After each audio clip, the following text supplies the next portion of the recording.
অভাবে স্বভাব নষ্ট, মূর্খের ঝগড়ায় অশিক্ষা স্পষ্ট। এই মুহূর্তে ইস্টবেঙ্গলের এটাই বর্তমান অবস্থা। অভাবে স্বভাব নষ্ট, মূর্খের ঝগড়ায় অশিক্ষা স্পষ্ট। আমি অস্কার সংক্রান্ত বিভিন্ন লোকের বিভিন্ন মতামত শুনছি। ভারতীয় কোচরা, বাঙালি কোচরা, প্রাক্তন খেলোয়াড়, সমর্থকদের তো অবশ্যই। এবং এটা শুনে এইটা অন্তত স্পষ্ট যে বেশ কিছু বাঙালি কোচ যেমন রঞ্জন ভট্টাচার্য, সঞ্জয় সেন, যারা তীব্র নিন্দা করছে অস্কারের, তারা কিন্তু আপনার সমস্যার সমাধান নয়। এটা আমি আগেও বলেছি। আপনারা অনেকে হয়তো ভাবতেন যে আমি হয়তো শুধু নিন্দে করছি টেকনিক্যাল কারণে। আপনারা এটাও ভুলে গেছেন যে ইস্টবেঙ্গলের জুনিয়র টিমে দুটো বাঙালি কোচ আছে, তাদেরও কিন্তু টেকনিক্যাল অক্ষমতার কথা আমি বারংবার তুলে ধরেছি। এবং অতীতে আমি কিছু ক্ষেত্রে কিন্তু রঞ্জন এদেরও অক্ষমতার কথা তুলে ধরেছি, মৃদুলেরও কথা। সুতরাং এইটা নয় যে আমি বলছি যে বিনো খারাপ মানে রঞ্জন ভালো। মন্দের ভালোটা কিন্তু এই মুহূর্তে আপনার সলিউশন নয়। এবার বলছি কেন অভাবে সব নষ্ট, তো আপনারা জানেনই, সেটা একটু আগে ছোট্ট করে বলিনি। আজকে দেখলাম, বেশ কিছুদিন ধরে দেখছি বেশ কিছু ইস্টবেঙ্গল ফ্যান গ্রুপ বা ইউটিউবার বা সোশ্যাল মিডিয়া ইনফ্লুয়েন্সার, তারা অদ্ভুত অদ্ভুত দাবি করছে, যে এই দাবিগুলো আমাকে তুলে ধরছে অনেকে কমেন্ট মাধ্যমে। আজ একটা অদ্ভুত দাবি দেখলাম যে একজন বলছে, বা একটা গ্রুপ বলছে যে পরিবর্তন খোঁজা শুরু হোক এই মরশুমের শেষে, যেন অস্কার এবং যারা নন পারফর্মিং বিদেশি তাদের পরিবর্তন করা হোক। এটা আপনি পরিবর্তন খুঁজছেন নাকি আপনি একটা একটা অন্যায়ের স্বাদ দিচ্ছেন? কেন অস্কারের সাথে তো এই মৌসুমের শেষ অবধি চুক্তি, তাই না? আর বিদেশিদের সাথেও বেশিরভাগ এই মৌসুমের শেষ অবধি। তা আপনি কিন্তু প্রক্ষান্তরে বলছেন যে এরা নন পারফর্মিং হওয়া সত্ত্বেও এদের যেন ছাঁটাই না করা হয়। তো আপনি কিন্তু খুব কায়দা করে আপনি চেষ্টা করছেন যে অন্যায়ের সাথ দেওয়া। আপনি বলছেন যে এরা খারাপ পারফরমেন্স করছে, এদের অবিলম্বে ছেড়ো না, এরা যাতে এদের পুরো মৌসুমের টাকাটা পায়, তারপর এদের ছাঁটাই করো। তো দেখুন, আপনাকে যদি মন্দ কাজও করতে হয়, আপনাকে কিন্তু ধুরন্ধর বুদ্ধিমান হতে হবে। কেন আপনি এটা বোঝার চেষ্টা করুন। আপনি ধরুন লোকে টুপি পরাবেন, তো যাকে টুপি পরাবেন তার যা বুদ্ধি বা মেধা, তার থেকে তো আপনার মেধাটা একটু বেশি হতে হবে, না? তো আপনি কী করে লোককে ঠকাবেন? আপনাকে যদি লোককে ঠকাতে হয়, তো যাকে আপনি ঠকাবেন, আপনার যে টার্গেট ভিকটিম, তার থেকে আপনাকে একটু বেশি বুদ্ধিমান হতে হবে।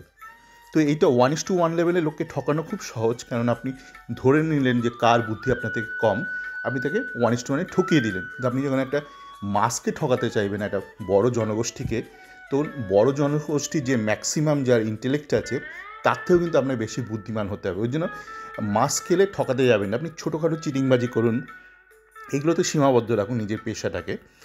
আপনার জানি আপনার অভাবের জন্য আপনার সবটা নষ্ট হয়ে গেছে, কিন্তু আপনি যখন মাসকে ঠকাতে যাবেন, তখনই কিন্তু আপনি সমস্যায় পড়বেন। এবার আসা যাক এই যে অশিক্ষিতের ঝগড়া বা মূর্খের ঝগড়া অশিক্ষা স্পষ্ট কেন। প্রথমেই বলি, আমরা দেখছি অনেকেই রঞ্জন থেকে শুরু করে অনেকেই বলছে কেন মিগুয়েলকে শুরু থেকে খেলাচ্ছে না। এটা বোধহয় অলরেডি আমরা জেনে গেছি কেন মিগুয়েলকে শুরু থেকে খেলাচ্ছে না। অনেকে আলোচনা করেছে, ওই বাংলাদেশি জার্নালিস্ট জিশান নিজেও বলেছে বারংবার, মিগুয়েল নিচে নামতে পারে না, নিচে নেমে ডিফেন্ডিং করতেও পারে না। দুটো কারণে পারে না। এক হচ্ছে ওর সত্যিকারের টেকনিক্যাল অক্ষমতা আছে, আর এক হচ্ছে ওর ফিটনেসের চূড়ান্ত একটা দৈন্যতা আছে এই মুহূর্তে। নিচে নামলে ওপরে উঠতে পারে না, ওপরে উঠলে নিচে নামতে পারে না। এবার দেখুন, যে ফরমেশনে খেলাচ্ছে অস্কার, সেখানেও দুটো বিদেশিকে রাখছে মাঝখানে। এক হচ্ছে আপনার ওই রশিদকে রাখছে, আর এক রাখছে সাউলকে রাখছে। দুজনকেই রাখছে ডিফেন্সিভ কারণে। এবার সাউলও কিন্তু খুব স্লো ট্র্যাক ব্যাক করার ব্যাপারে। আপনার মিগুয়েলও ভীষণ স্লো, বা মিগুয়েল নামতেও পারে না। তো সেক্ষেত্রে আপনার যদি দুটো প্লেয়ারকে রাখে বিদেশিকে মাঝখানে, যারা দুজনেই নিচে নামতে পারে না, তাই নিচে নামবে এটাকে? আপনারা এই প্রশ্নটা করছেন না, তাহলে তো সাউলকে তাকে ড্রপ করতে হবে। আপনি এইটা তাহলে বলুন যে সাউলকে না খেলে যাতে মিগুয়েলকে নামায়। এবার তাহলে প্রশ্ন দাঁড়াচ্ছে, অস্কার হয়তো আদৌ ভরসা নেই যে মিগুয়েল যদি নিচ থেকে অপারেট করে, তাহলে উপরে আদৌ উঠতে পারবে কিনা। হাঁপাতে হাঁপাতেও জিভ বের করে হয়তো শুয়েই পড়লো মাঠে।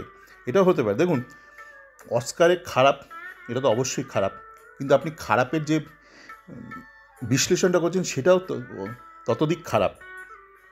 তো এই থেকে আপনি বুঝতে পারবেন যে কে আপনার পরিবর্তিত কোচ হিসেবে ভালো হতে পারে। এটা কিন্তু খুব একটা সুন্দর একটা আপনার ইভ্যালুয়েশন শিট হতে পারে, যে আপনি অস্কারের খেলাগুলো দেখান সেই ব্যক্তিকে, সে দেশি বিদেশি যেই হোক, তাকে দেখেন। এবার দেখে বলুন যে আপনি ডায়াগনোসিসটা করতে পারছেন কিনা, কোথায় সমস্যাটা হচ্ছে। এখন যদি রঞ্জন বা সঞ্জয় সেনের মতো কেউ এসে বলে না মিগুয়েলকে শুরু থেকে খেলালেই সমস্যার সমাধান, সাথে সাথে বাতিল করে দেবেন। এই রঞ্জন বা আপনার সঞ্জয় সেন এদেরকে দেখুন, আপনি একটা ভুলভাল যদি ভুল ধরেন তাতে আপনি কোনো উপকার করতে পারছেন না। তো রঞ্জনকে বলবো একটু মনোনিবেশ করার জন্য, এখনও ওর বয়স আছে ভালো কোচিং করানোর জন্য। আর আপনার সঞ্জয় সেনকে একই কথা বলবো। তো এটাই তো গেল মিগুয়েলের ব্যাপারে, মানে ভীষণ অশিক্ষিতের মতন আলোচনা লাগছে।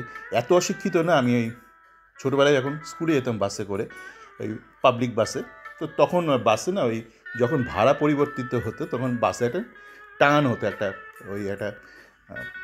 কাচের একটা ফ্রেমে এটা টাঙিয়ে দেওয়া হতো।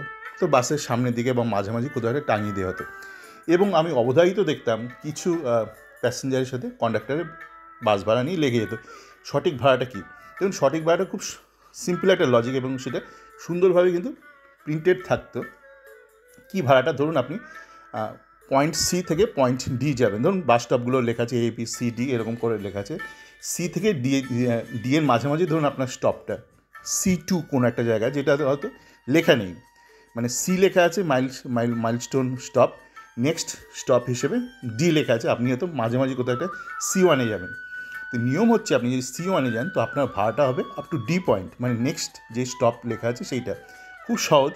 কিন্তু এই কেউ আমি দেখতাম না, মানে না কন্ডাক্টর না প্যাসেঞ্জার ওইটা দেখতে চাইতো, দেখে সমস্যাটা মেটাতে চাইতো। প্যাসেঞ্জারের ক্ষেত্রে বুঝলাম তার একটা অশিক্ষা, বা হয়তো সে কম ভাড়া দিতে চাইছে। কন্ডাক্টরের ক্ষেত্রে হয়তো সে লেখাপড়াই জানতো না তখনকার দিনে, সে হয়তো পড়তেও পারে না চার্টটা, তাকে ট্রেনিং দেওয়া হয়নি কী করে চার্টটা পড়তে হয়।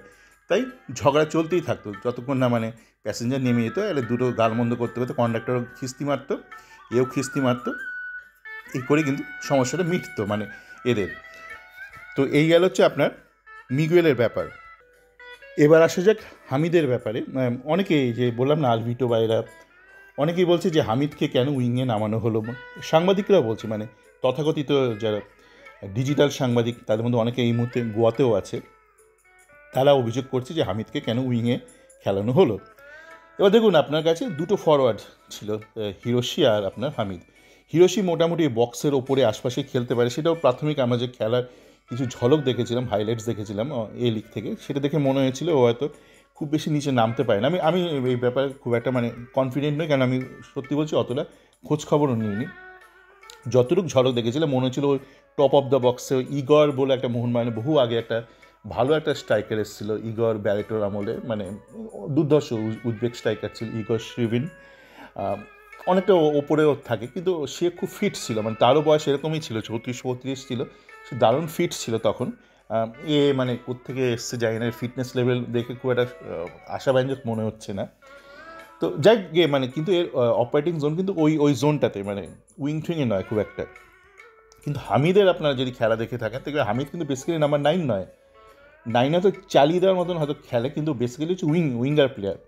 তো হামিদকে উইঙ্গে নামাবে না তো কোথায় নামাবে? আপনি যদি কালকে যদি ফরমেশনটা দেখে থাকেন ডেম্পোর সাথে, তো আপনাকে তো ওই মাঝখানে ঢুকিয়ে দিয়েছে, আপনার সাউলকে ঢুকিয়ে দিয়েছে, আপনার একে ঢুকিয়ে দিয়েছে, রশিদকে ঢুকিয়ে দিয়েছে। তো আপনার তাহলে একটা তো উইংয়ে রাখতে, একদিকে বিপিন রয়েছে, মহেশকে মাঝখানে খেলাচ্ছে, তো আপনাকে তো উইংয়ের দিকে একটু রাখতে হবে। আপনি যদি দুটো ফরওয়ার্ড নিয়ে খেলেন তো আপনাকে একটু তো উইংয়ের দিকে একজন ফরওয়ার্ডকে রাখতেই হবে। সেক্ষেত্রে হামিদকে উইংয়ে রেখে আমি ভুল কিছু করিনি। মানে দেখুন, ওই যে বললাম না, অস্কার পরীক্ষায় ফেল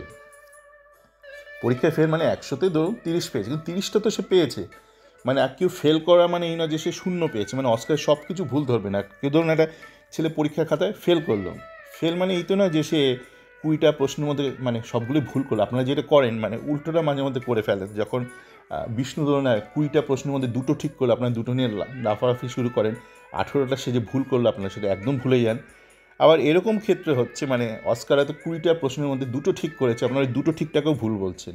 মানে এমন না যে অস্কার 0 পেয়েছে, অস্কার 20 প্রশ্নের মধ্যে 2 পেয়েছে, মানে কত পরীক্ষার খাতায় মানে 5 2 2 হচ্ছে 10 পেয়েছে, মানে 100 নম্বরে ও 10 পেয়েছে, কিন্তু 10টা কিন্তু পেয়েছে। আপনি 10টাকে একদম অস্বীকার করে 0 বলে দিতে পারেন না, তাহলে আপনাকেও আমার 0 দিতে হবে। মানে আপনি রঞ্জন ভট্টাচার্য হন বা আলভিটো হন বা আপনি সঞ্জয় সেন হন, আপনাকে আমাকে অ্যাজ অ্যান ইভ্যালুয়েটার 100 দিতে হবে। কিন্তু 100 পায়নি, কিন্তু অস্কার 110 পেয়েছে, 90টা ভুল করেছে। কিন্তু আপনি কিন্তু মানে ওকে 0 দিয়ে দিচ্ছেন, এটা কিন্তু আপনার অশিক্ষার লক্ষণ। সবাই ভালো থাকবেন।